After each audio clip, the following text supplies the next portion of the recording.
Magandang araw sa lahat. Sa araling ito, pag-aaralan mo ang mga batas na may kaugnayan sa regulasyon at proteksyon ng mga karapatan ng katutubo sa pandaigdigan at pambansang konteksto.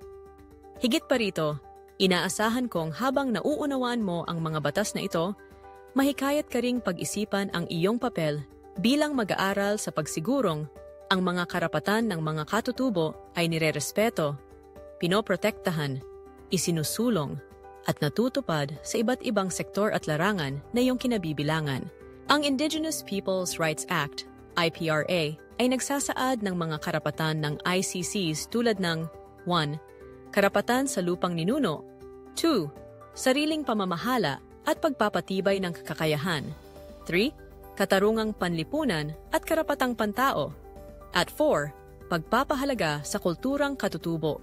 Itinatag din nito ang National Commission on Indigenous Peoples, NCIP, na may administratibo, quasi-legislative, at quasi-judicial na tungkulin. Mahalaga rin ang Free, Prior and Informed Consent, FPIC, upang maprotektahan ang ICCs laban sa mga proyektong makaaapekto sa kanilang pamayanan. Noong panahon ng Espanyol, 1521 to 1896, hinati ang lipunang Pilipino sa Indios, Kristyanisadong Pilipino sa Kapatagan, Moros, Muslim sa Timog, at Infieles, katutubong pamayanan sa kabundukan. Dahil sa pag-iisa ng huli, napanatili nila ang kanilang tradisyonal na pamumuhay, habang ang iba ay isinama sa mga institusyong kolonyal. Samantala, ang doktrinang Regalian ay nagdeklara na lahat ng lupa ay pag-aari ng koronang Espanyol, na nagdulot ng pagkawala ng mga lupang ninuno ng mga katutubo. Ang girinting, hindi pagkilala sa mga lupang ninuno ay nagpatuloy sa ilalim ng panahong Amerikano at maging sa bagong pamahalaang Malaya noong 1946 dahil sa patuloy na pagpapatupad ng mga patakarang asimilasyonista at ng doktrinang Regalian na nagbigay kapangyarihan sa Estado na angkinin ang pampublikong lupa. Dahil dito, napawalang bisa ang natatanging pagkakakilanlan ng mga IPs. Sa kabila ng probisyon ng Artikulo 15, Section 11 sa Saligang Batas ng 1973 na nag-aatas sa Estado na isaalang-alang ang mga kaugalian, tradisyon, paniniwala at interes ng national cultural communities sa pagbubuo at pagpapatupad ng mga patakaran ng Estado, hindi kasama ang pagpapanumbalik ng mga lupang ninuno at nananatili pa rin ang diskriminasyong pananaw laban sa ICCs. Ang Artikulo 2, Section 22 ng Saligang Batas ng 1987 ay nag-aatas sa Estado na kilalanin at itaguyod ang mga karapatan ng ICCs sa loob ng balangkas ng pambansang pagkakaisa at kaunlaran. Kabilang sa mga makabuluhang pagbabago ay 1. Proteksyon sa kultura at lupang ninuno. 2. Sectoral na representation sa lehislatura sa pamamagitan ng party list. At 3. Pagtatatag ng konsultatibong lupon upang magpayo sa Pangulo sa mga patakarang may kaugnayan sa ICCs. Noong 1997, ipinasa ang Indigenous Peoples' Rights Act, IPRA, bilang pagtupad sa obligasyon ng Estado. Ito ay isang makasaysayang batas na kinilala ang ICCs or IPs bilang natatanging sektor ng lipunang Pilipino at isinabatas ang kanilang karapatang magmay-ari at mag-angkin ng lupang ninuno.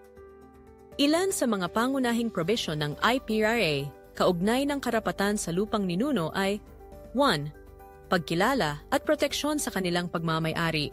2. Karapatang paunlarin ang lupa at yamang likas dito. 3. Hindi maaring sa pilitang mapaalis maliban sa natatanging pagkakataon at may malayang pahintulot. 4. Karapatang ipagbawal ang pagpasok ng mga dayo sa kanilang lupain. 5. Proteksyon sa karapatan sa malinis at ligtas na tubig. At 6. Karapatang ipasa o bawiin ang lupang ninuno ayon sa kanilang kaugalian at batas ng tribo. Sa ilalim ng batas na ito, itinatag ang NCIP na may tungkuling bumuo at magpatupad ng mga patakaran, plano at programa para sa pagtataguyod ng karapatan ng IPs. Mayroon ding sapilitang representation sa mga konseho ng paggawa ng batas upang matiyak ang kanilang boses sa mga patakarang nakaaapekto sa kanila. Noong 2007, pinagtibay ng United Nations General Assembly ang United Nations Declaration on the Rights of Indigenous Peoples, UNDRIP, bilang pangunahing instrumento sa karapatang pantao ng mga katutubo. Bagamat ito ay isang soft law at hindi obligado para sa mga estado, ito ang pinakamahalagang hakbang sa pagkilala at proteksyon ng mga batayang karapatan at kalayaang fundamental ng mga katutubo.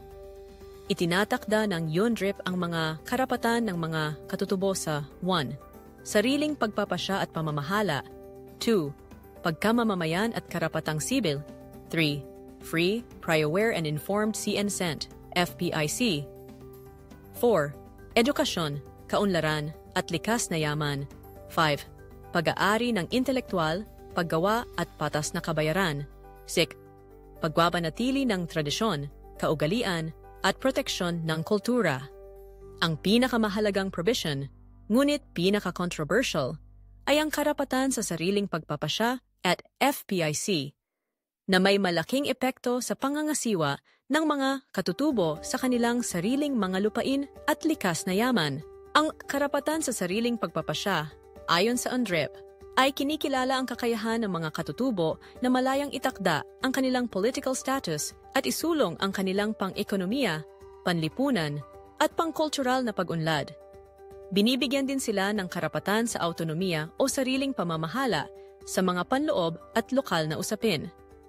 Maaari rin nilang panatilihin at palakasin ang kanilang natatanging institusyong pampolitika, pang-ekonomiya, panlipunan, at pangkultura habang may opsyon silang lumahok sa mas malawak na buhay pampolitika, pang-ekonomiya, panlipunan, at pangkultura ng estado.